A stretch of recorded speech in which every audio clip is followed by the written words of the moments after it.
ಅವನು ಪೆಟ್ಟಿಗೆಯನ್ನು ಸೆಲೆಕ್ಟ್ ಮಾಡುವಂಥದ್ದು ಮುಖ್ಯ. ನಾವು 6 ಫ್ರೇಮಿನ ಪೆಟ್ಟಿಗೆಯನ್ನು ಹೆಚ್ಚಾಗಿ ಯೂಸ್ ಮಾಡ್ತೇವೆ. ಕಾರಣ ಯಾಕೆಂದರೆ ನಮಗೆ ಅನುಭವ ಇದೆ ಅಂತ ಹೇಳುವ ದೃಷ್ಟಿಯಲ್ಲಿ. ಇಲ್ಲ ಅಂತಾದರೆ ಅವನು ISI ಮಾದರಿಯ 8 ಫ್ರೇಮಿನ ಪೆಟ್ಟಿಗೆಯನ್ನೇ ಅವನು ತಗೊಳ್ಬೇಕು. ಅದು ಕಲಿಯುವವನಿಗೆ ಬಹಳ ಉಪಕಾರ. ಅದು ಅದರಲ್ಲಿಯೂ ಕೂಡ ಹಾಗೆ ಕುಟುಂಬ ತರುವಾಗ ಅಥವಾ ಹಿಡಿಯುವಾಗ ಬಲಿಷ್ಠವಾಗಿರುವಂಥದ್ದು ಸರಿಯಾಗಿರುವಂಥದ್ದನ್ನು ಅಲ್ಲಿ ರಾಣಿಗೆ ಪೆಟ್ಟಾಗದೇ ಇರುವಂಥ ನೋಡಿಕೊಂಡು ಪೆಟ್ಟಿಗೆಯಲ್ಲಿ ಕೂರಿಸಿದ ಮೇಲೆಯೂ ಕೂಡ, ಈಗ ಬೇಸಿಗೆ ಕಾಲದಲ್ಲಿ ಆದರೆ ವಿಧಾನಗಳು ಬೇರೆ. ಸಾಮಾನ್ಯವಾಗಿ ಜೇನು ಒಕ್ಕಲನ್ನು ಕೂರಿಸುವಂಥದ್ದು ಅಕ್ಟೋಬರಿಂದ ಡಿಸೆಂಬರ್ ಜನವರಿಯ ಒಳಗೆ.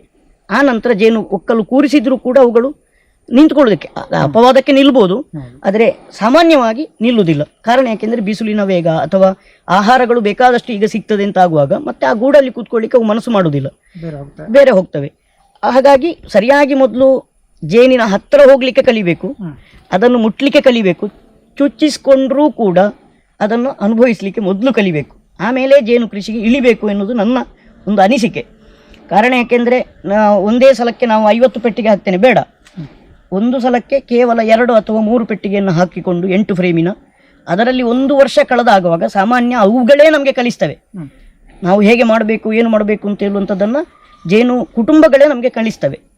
ಆಮೇಲೆ ಮುಂದೆ ಹಂತವಾಗಿ ಅದನ್ನು 6 ಫ್ರೇಮಿಗೂ ಮಾಡ್ಬೋದು. ನನ್ನ ಹತ್ರಿಗೆ 10 ಫ್ರೇಮಿನದ್ದು ಕೂಡ ನಾನು ಇಡ್ತೇನೆ. ಯಾವಾಗ ಅಂದರೆ ಬೇಸಿಗೆಗಾಲದಲ್ಲಿ. ಹಾಗಾಗಿ ಹೊಸದಾಗಿ ಜೇನು ಕೃಷಿ ಮಾಡುವವನು ಯಾರು ಇದ್ದರೆ ಮೊದಲು ಕಲಿಬೇಕು, ಅಥವಾ ಎಲ್ಲಿ ಕಲಿಸ್ತಾರೆ ಅಲ್ಲಿಗೆ ಹೋಗಬೇಕು. ಮತ್ತು ಈ ಪೆಟ್ಟಿಗೆಯನ್ನು ನಾವು ಹೇಗೆ ಇಟ್ಕೊಳ್ಬೇಕು ಎನ್ನುವಂಥದ್ದು ಮುಖ್ಯ. ಈಗ ಇದನ್ನು ನೋಡಿ, ನಿಮಗೆ ತೋರಿಸಲಿಲ್ಲ ಅಂತ ಅನಿಸ್ತದೆ, ಅಡಿಹಲಗೆ ಅಂತ ಇದೆ. ಕ್ಲೀನಾಗಿ ಇಟ್ಕೊಳ್ಳೋದು ಹೇಗೆ? ಅಡಿಹಲಗೆ ಅಂತ ಇದೆ. ಈ ಅಡಿಹಲಗೆಯನ್ನು ನಾವು ಮಳೆಗಾಲದಲ್ಲಿ ಅಷ್ಟಾಗಿ ಬೇಡ, ಅಂದರೆ ಜೂನ್ ಜುಲೈ ಆಗಸ್ಟಲ್ಲಿ ಹೆಚ್ಚು ನಾವು ಅದನ್ನು ಉಪದ್ರ ಮಾಡಬಾರ್ದು, ತೊಂದರೆ ಮಾಡಬಾರ್ದು, ಅವುಗಳಷ್ಟಕ್ಕೆ ಬಿಡಬೇಕು. ಇದನ್ನು ನೋಡಿ ಹೀಗೆ ತೆಗಿಬೇಕು. ಎಷ್ಟು ದಿನಕ್ಕೊಮ್ಮೆ? ಇದು ವಾರಕ್ಕೊಮ್ಮೆ ತೆಗಿಬೇಕು.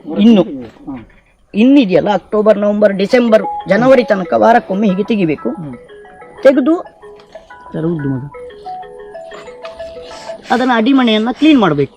ಯಾಕೆಂದರೆ ಇಲ್ಲ ಅಂತಾದರೆ ಅದಕ್ಕೆ ಮೇಣದ ಚಿಟ್ಟೆ ಇತ್ಯಾದಿಗಳೆಲ್ಲ ಬರ್ತದೆ. ಹೊಸದಾಗಿ ಕಲಿಯುವವನಿಗೆ ಅದು ಗೊತ್ತಿರಬೇಕು. ಪಾಲಾಗೋ ಟೈಮ್ ಯಾವುದು?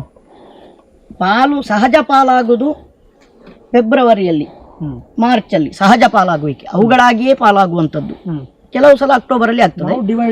ನಾವು ಮಾಡುವುದು ಅಂತಾದರೆ ನಮ್ಮ ಕುಟುಂಬದ ಮೇಲೆ ಅದು ಡಿಪೆಂಡ್. ಅದು ನಿಮ್ಮ ಕುಟುಂಬ ಸರಿ ಗಟ್ಟಿ ಇದೆ, ಒಳ್ಳೆ ಫುಲ್ ಇದೆ, ಸ್ಟ್ರೆಂತ್ ಇದೆ ಅಂತ ಆದರೆ, ಈಗ ಪಾಲು ಮಾಡಿದ ಕುಟುಂಬ ಹಾಗಾಗಿ ಇದರಲ್ಲಿ ಫುಲ್ ಇಲ್ಲ, ಫುಲ್ಲು ಸ್ಟ್ರೆಂತ್ ಇದೆ ಅಂತ ಆದರೆ, ಸರಿಯಾಗಿ ಬೆಳಕು ಅಂದರೆ ಬಿಸಿಲು ಎಲ್ಲ ಇದೆ, ಮೇಟಲಾಗಲಿಕ್ಕೆ ಹೋಗಲಿಕ್ಕೆ ಅವುಗಳಿಗೆ ಅವಕಾಶ ಇದೆ ಅಂತ ಆದರೆ ನೀವು ಆಗಸ್ಟಲ್ಲಿಯೂ ಕೂಡ ಮಾಡ್ಬೋದು. ಮಾಡುವವರು ಇದ್ದಾರೆ. ನಾನು ಕೂಡ ಕಳೆದ ವರ್ಷ ಮಾಡಿದ್ದೇನೆ. ಅಂದರೆ ಈ ವರ್ಷ ಮಳೆ ಹೆಚ್ಚಿದ್ದ ಕಾರಣ ಈಗ ಮಾಡಲಿಕ್ಕೆ ಶುರು ಮಾಡಿದ್ದೇನೆ ಅಷ್ಟೇ. ಇತ್ತೀಚೆಗೆ ಈಗ ಒಂದು 8-10 ದಿನದಿಂದ ಶುರು ಮಾಡಿದ್ದೇನೆ. ಇಲ್ಲಾಂತಾದರೆ ಆಗಸ್ಟ್ 15-17 ಕಳೆದ ವರ್ಷ ನಾನು ಡಿವೈಡ್ ಮಾಡಿದ್ದೆ. ಮಳೆ ಹೆಚ್ಚಿದ್ದಾಗ ನಾವು ಡಿವೈಡ್ ಮಾಡಲಿಕ್ಕೆ ಹೋದರೆ ರಾಣಿ ಈಗ ಕೃತಕವಾಗಿ ನಾವು ಪಾಲು ಮಾಡಿದಾಗ 11-12ನೇ ದಿನಕ್ಕೆ ಬರ್ತದೆ, ರಾಣಿ ಹೊರಗೆ ಬರ್ತದೆ. ಸಹಜ ಇದಾದರೆ 14 ದಿನ ಆಗಿರ್ತದೆ. ಹಾಗಾಗಿ ಆ ಟೈಮಲ್ಲಿ ರಾಣಿ ಬಂದು ಅದು ಮೇಟಾಗಲಿಕ್ಕೆ ಹೋಗುವಾಗ ಮಳೆ ಇದ್ದರೆ ಆವಾಗ ರಾಣಿ ಫೈಲ್ ಆಗ್ತದೆ. ಒಂದು ಸಲ ಟ್ರೈ ಮಾಡ್ತವೆ ಸಾಯಂಕಾಲದ ಹೊತ್ತಿಗೆ ಹೋಗುವಂಥದ್ದು. ಆಗ ಮಳೆ ಇದ್ದರೆ ಹೋಗ್ಲಿಕ್ಕೆ ಆಗೋದಿಲ್ಲ. 3ನೇ ದಿನ ಪುನಃ ಮತ್ತೊಂದು 3 ದಿನ ಬಿಟ್ಟು ಪುನಃ ಹೋಗ್ತವೆ. ಆವಾಗಲೂ ಮಳೆ ಇದ್ದರೆ ಆ ರಾಣಿಗೆ ಮತ್ತೆ ಅದು ಮೇಟಾಗಲಿಕ್ಕೆ ಆಗೋದಿಲ್ಲ. ಹಾಗಾಗಿ ಜಾಗ್ರತೆಯನ್ನು ನೋಡಿಕೊಳ್ಬೇಕು. ಹೊಸತಾಗಿ ಕಲಿಯೋನಿಗೆ ಅದಕ್ಕೆ ಹೇಳಿದ್ದು, ಸರಿಯಾಗಿ ಕ್ಲಾಸು ತಗೊಂಡು ಸರಿಯಾಗಿ ಈಗ ತೋಟಗಾರಿಕೆ ಇಲಾಖೆಯವರು ಕೊಡ್ತಾರೆ ಅಥವಾ ಬೇರೆ ಪ್ರೈವೇಟ್ ಇವರು ಕೊಡ್ತಾರೆ, ಅಲ್ಲೆಲ್ಲ ತಗೊಂಡು ಆಮೇಲೆ ಮಾಡಿಕೊಳ್ಳೋದು ಉತ್ತಮ ಅಂತ ನನ್ನ ಅಭಿಪ್ರಾಯ, ಸಲಹೆ ಅಷ್ಟೇ.